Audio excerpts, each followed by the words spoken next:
30টি ছাগল অথবা 9টি গরুর দাম 45,000 টাকা। তাহলে 10টি ছাগল ও 5টি গরুর দাম কত? উত্তর। আচ্ছা, এই প্রশ্নটা করার আগে আমাকে আগে ভালো করে প্রশ্নটা পড়তে হবে। 30টি ছাগলের দাম বলেছে 45,000 টাকা, সেই সঙ্গে 9টি গরুর দামও বলেছে 45,000 টাকা।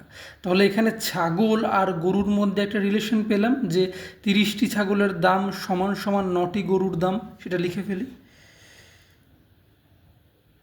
30টি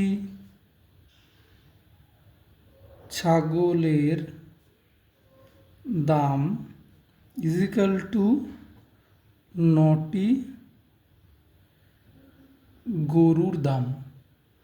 তাহলে এখান থেকে একটি ছাগলের দাম ইজিক্যাল টু 9/30টি গরুর দাম।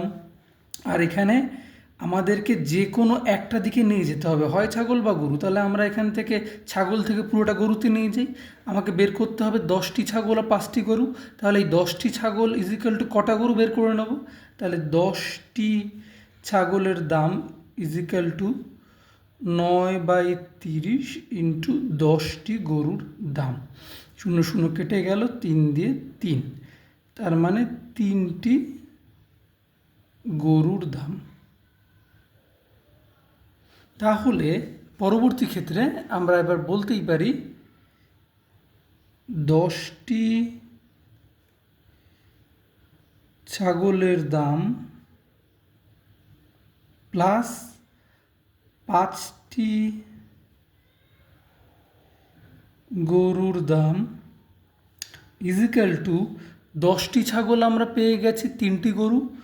তাহলে 3টি গরুর দাম প্লাস 5টি গরুর দাম।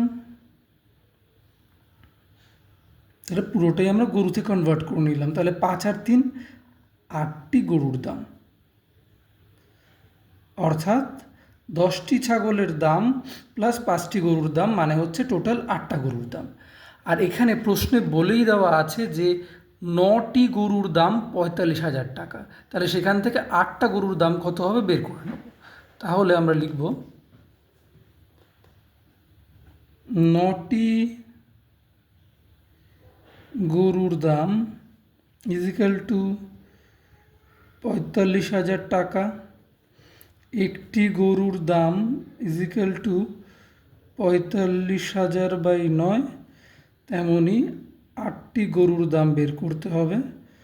45,000 ইন্টু 8/9, 5 নং 45, 5 8 40, 40,000 টাকা।